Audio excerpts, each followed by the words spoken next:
Olá, galerinha, tudo bem com vocês? Espero que vocês estejam bem e que vocês estejam em casa e estejam se cuidando, né? A nossa aula de hoje é um complemento do movimento circular, tá? Nós vamos avançar um pouquinho. Na última aula a gente viu que é movimento circular e também vimos o movimento circular uniforme. Então, lá na apostila, na página 70, nós iniciamos com o movimento circular, tá? Vocês já fizeram os exercícios da apostila, que o prof passou para vocês estarem fazendo. Vimos o movimento circular uniforme na página 74. E hoje nós vamos dar continuidade na página 77. Nós logo vamos para ela, tá? Então hoje nós vamos continuar com o movimento circular. Até para nós encerrarmos esse conteúdo, tá? O que a gente encontra, então, no nosso cotidiano que retrate bem a questão do movimento circular, tá? Então, a gente tem ali o movimento realizado pelas hélices de um ventilador, tá? Ele projeta o movimento circular quando em alta rotatividade, né? A roda gigante, que é algo que já está presente desde a aula passada, a gente falou bastante. A roda, vamos dizer assim, as rodas da bicicleta, as rodas do carro. Hoje, em especial, nós vamos trabalhar com as engrenagens também, então, dentro do movimento circular, tá? Esse movimento que não tem uma causa aparente gerada por uma aceleração, nós dizemos que é um movimento circular uniforme, tá? Então, a gente trabalha com a velocidade vetorial, a escalar, desculpa, e também com a velocidade angular, tá? O movimento circular, então, para a gente recordar, é aquele que é realizado por um corpo numa trajetória circular ou curvilínea, né? Lembram da pista de corrida que nós falamos na última aula, no último vídeo, tá? Então, também ele é curvilíneo, não é todo o instante que a pista ela é circular, tem períodos que ela é uniforme, então ela tem a parte circular e tem a parte uniforme também, tá? Retilínea uniforme.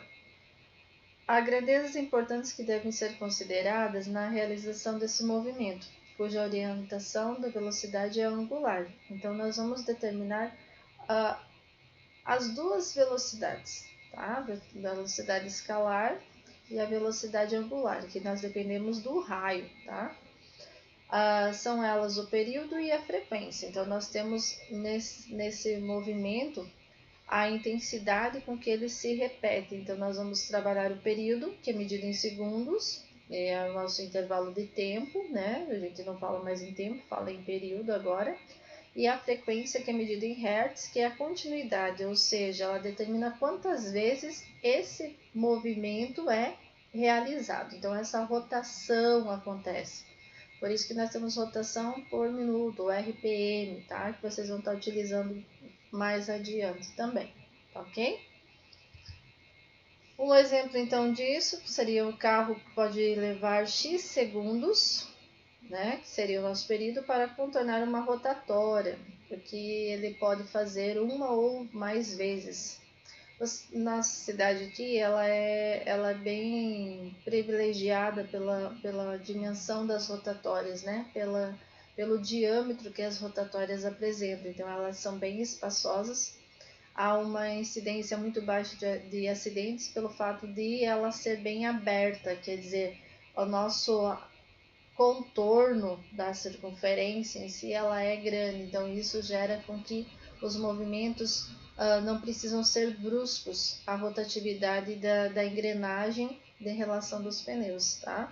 Então a gente consegue avaliar quanto tempo uma pessoa demora para fazer uma volta completa na rotatória, ou podemos avaliar, seria o período, né?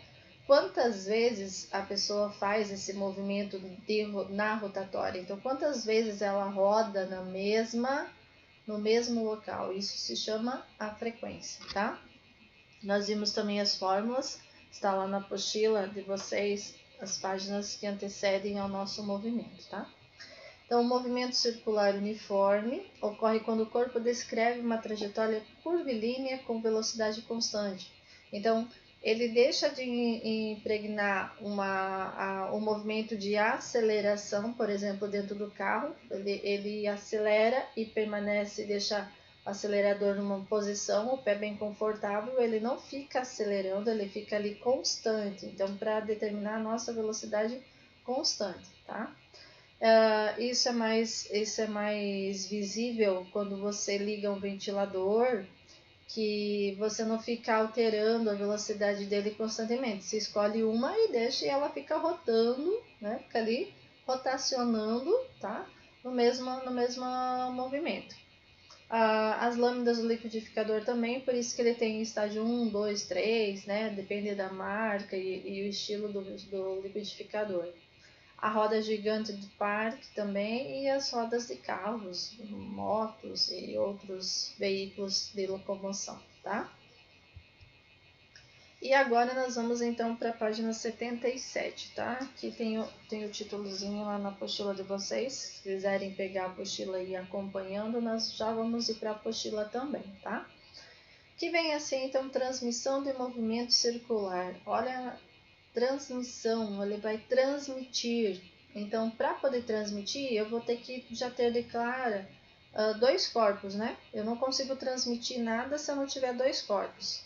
Então, nós vamos transmitir o movimento de um corpo para outro. Como nós estamos falando de movimento circular, nós vamos ter que ter, no mínimo, duas rodas, duas engrenagens, duas polias, tá? Para poder fazer essa transmissão de movimento, tá? Então, um conceito para nós aqui diz assim, que o movimento circular pode ser transmitido por rodas através do contato ou da ligação entre elas. Pode ser o contato direto entre duas engrenagens, ou ela pode ser um contato estabelecido por uma correia, ou por uma corda, tá? Quando nós falamos de roldanas, os varais, principalmente o varal que é feito em casa com roldanas, são duas engrenagens circulares que nós temos nas extremidades, e essa movimentação é feita por uma correia. No nosso caso é uma corda de varal, ou é um cabo de aço, alguma coisa nesse sentido, tá? Outro exemplo que nós temos para estabelecer esse, pode ser pelo contato direto, é a engrenagem dos relógios. Lembra os relógios ditos a corda? Tá? A gente não tem mais hoje em dia, nem dá de ficar abrindo o relógio, né? Eu não tenho nenhum relógio em casa que eu consiga abrir para mostrar para vocês. Mas ele tem uma engrenagem que ele vai rotacionando. Ele vai fazendo isso aqui, ó. Entrando uma engrenagem dentro da outra. Então, esse é um contato, isso é uma transmissão. Algum começa o movimento e ele vai passando um movimento para o outro, vai fazer com que ele gere também um certo movimento, tá? Então, pensando nesse sentido, nós já temos que determinar que se eu estou transmitindo movimento de um objeto circular para outro objeto circular, de mesma ordem, de mesma grandeza, eles não precisam ser necessariamente do mesmo tamanho. Porém, nós vamos observar que nós vamos ter raios também, tá? Então, vamos ter raio 1 e raio 2. Para que isso aconteça com uma certa fluida, com uma certa facilidade, o raio 1, tá, é menor que o raio 2. Porque se eles tiverem o mesmo raio, eles vão parar o movimento.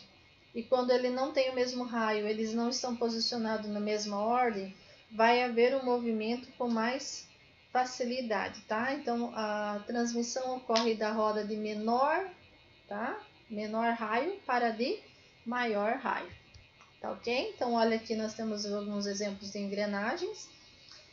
As engrenagens encostadas, que elas precisam do atrito entre elas para poder gerar o movimento.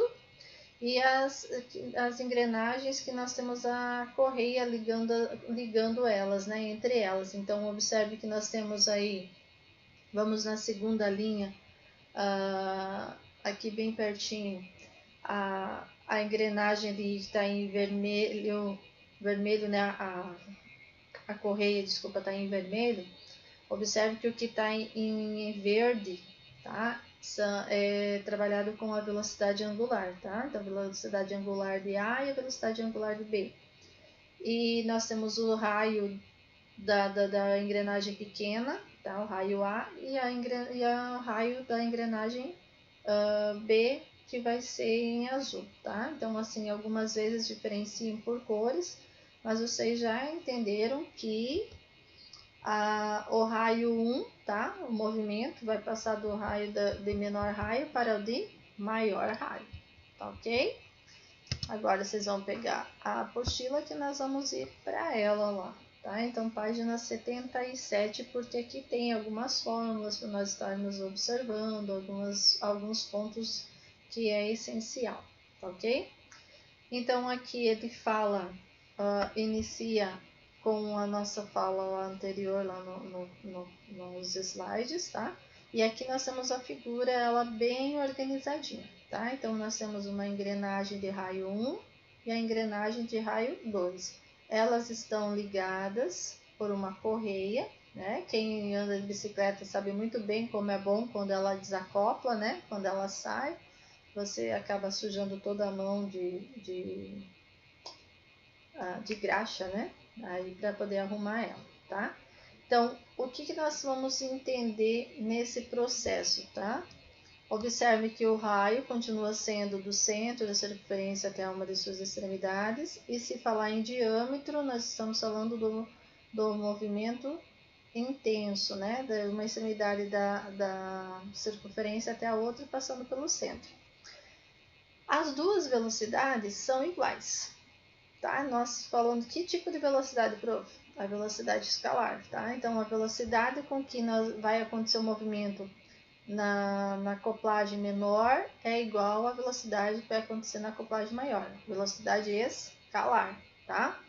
A velocidade escalar, ela é dada pela velocidade angular vezes o raio. Então, nós temos a velocidade 1 com a velocidade angular 1 vezes o raio. Isso aqui é uma dedução.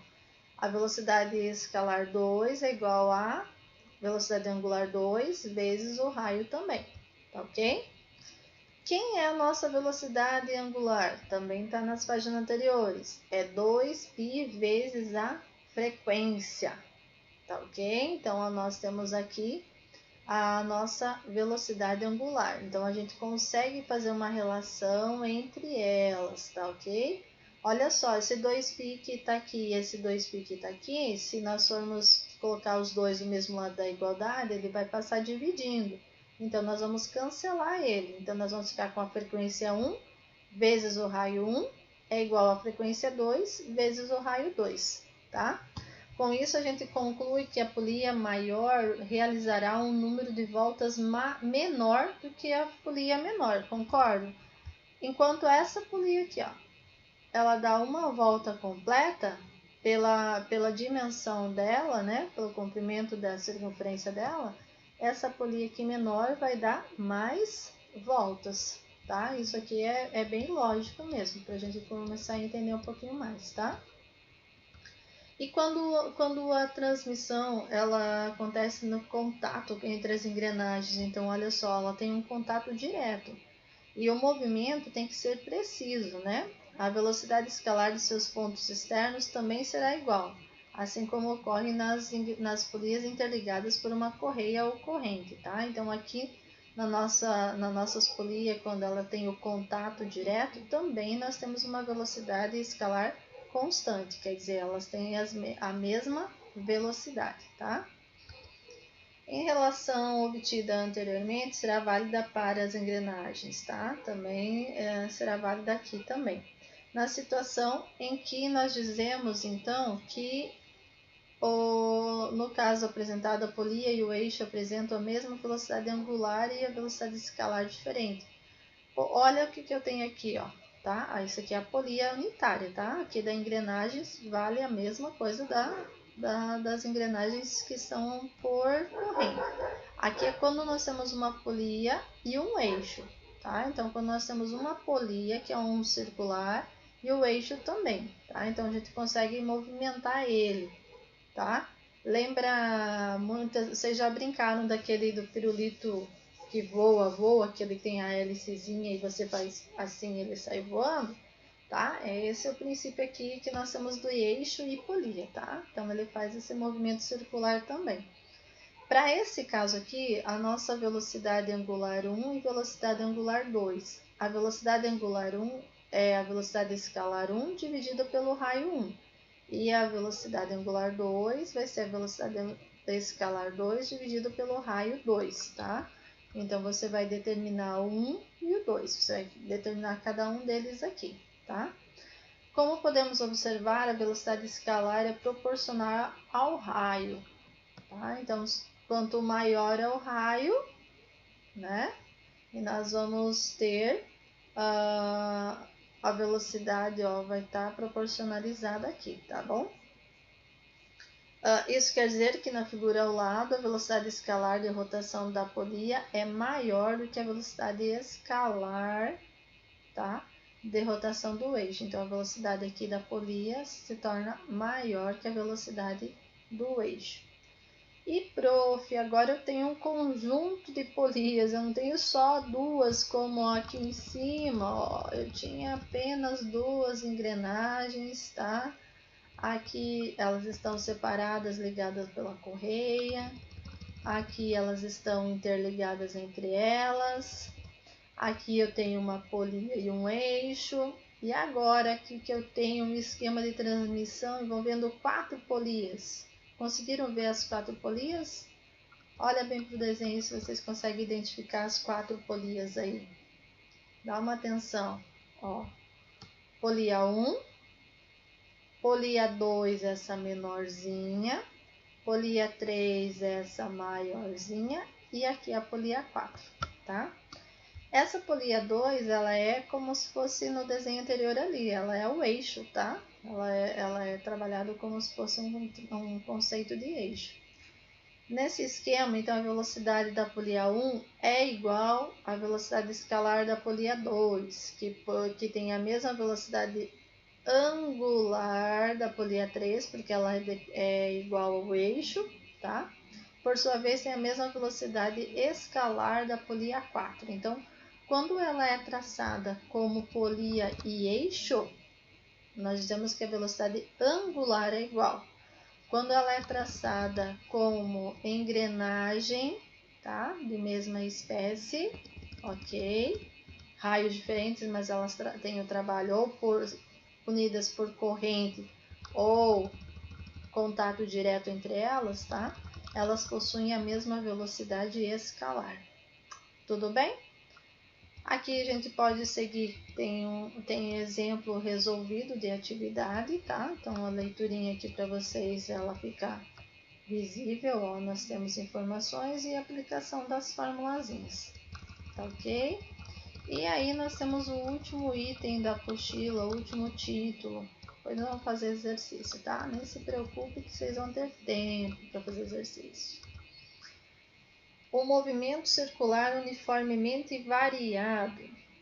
Como nós tínhamos lá atrás nos movimentos sem ser o circular, tá? O escalar em si, tudo que gerava em uniformemente variado, nós tínhamos a orientação de que nós precisávamos ter alguém impulsionando algum objeto, alguma força, tá? Não aparentemente, porque nós não trabalhamos ainda com força, mas nós sabíamos que o movimento estava sendo gerado por alguma impulsão, tá? E essa impulsão é a aceleração. Então, aqui para nós, agora no movimento circular uniformemente variado, nós vamos estar utilizando a aceleração angular, tá?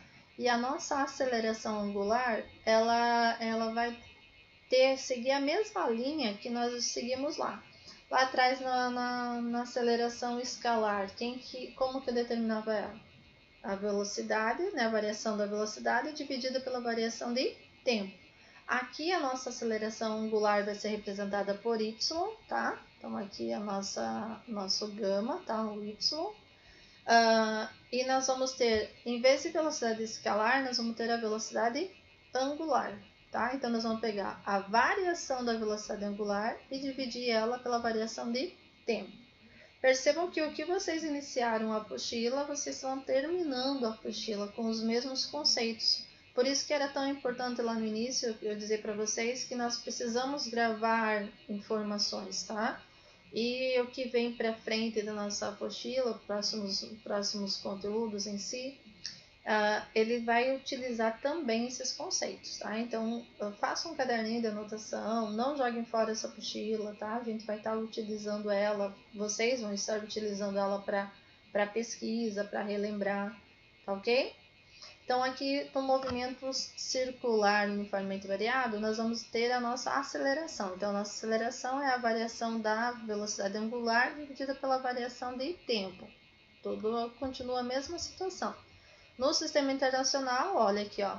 Agora nós vamos fazer, nós tínhamos aqui radianos por segundo dividido por segundo. Então, agora nós vamos ter radianos por segundo ao quadrado. Lembra da circunferência trigonométrica que eu passei para vocês? Então, tenho com vocês lá que vocês vão estar ocupando também, tá? Opa, desculpa, subiu. Aí. Quando nós vamos determinar a variação, tá? de velocidade, ó, variação de velocidade escalar pelo tempo, nós conseguimos fazer uma relação de variação angular vezes o raio, dividido pela variação de tempo também, tá ok? Então, aqui a gente consegue fazer uma relação entre elas.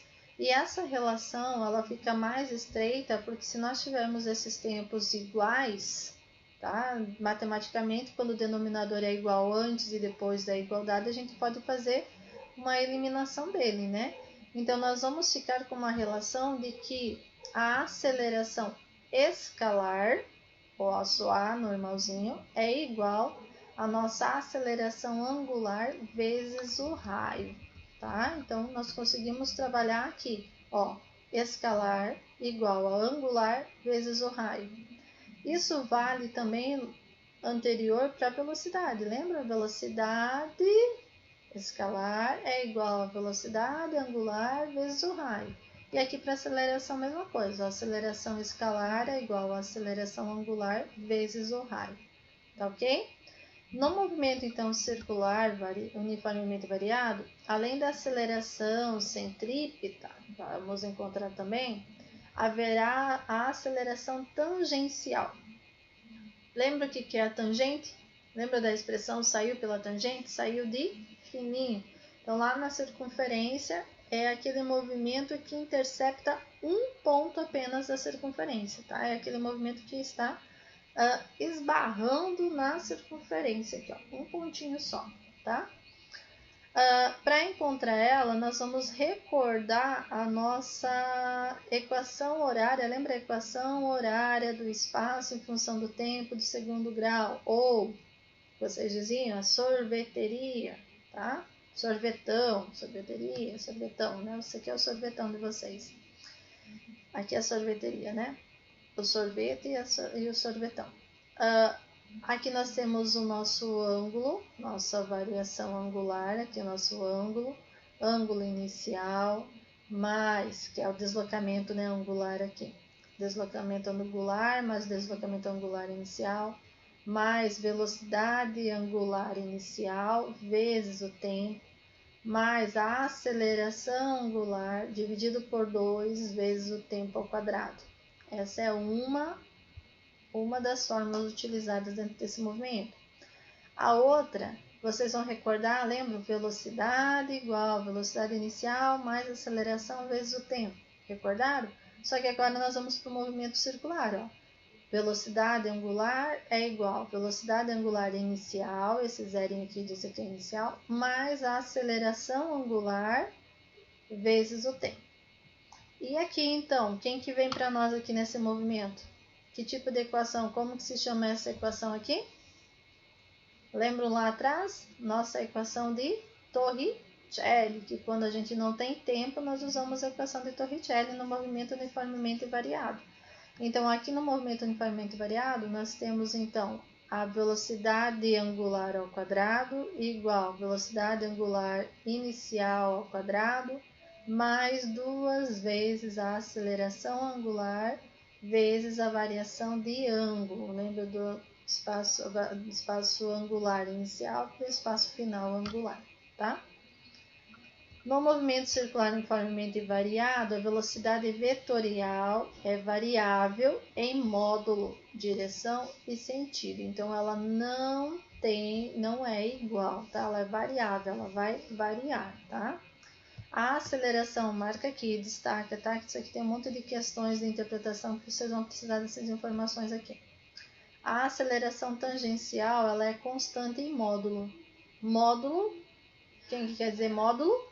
Em número, vamos falar assim, né? Bem claro. Então, quando a aceleração tangencial, ela é constante em número, ela vai ser sempre igual. Porém, variável em direção e sentido. Ela pode ser para a direita, pode ser para a esquerda, pode ser para cima, pode ser para baixo, pode ser horizontal, do sentido horizontal, vertical, tá? Então, a gente consegue fazer essa variação entre elas. Já a aceleração centrípeta é variável em módulo, quer dizer, pode variar o valor numérico, a direção e o sentido. Então, ela pode variar as 3 organizações vetoriais, tá? E esse movimento não será periódico, pois a velocidade varia com o seu módulo. O tempo que o corpo demora para realizar uma volta completa será variável. Concordo? É, né? Imagina você praticando o esporte e você começa a correr numa certa intensidade. A partir do momento que teu corpo começa a cansar, a tua intensidade diminui. Diferente do movimento de esteira, né? Que você tem um movimento a ser gerado periodicamente, tá? Então tem uma frequência para ser alcançada aí. Tá ok? Eu vou passar no protocolo as atividades que é para vocês estarem fazendo na data de hoje. Tá ok? Beijos, fiquem com Deus e até a próxima aula.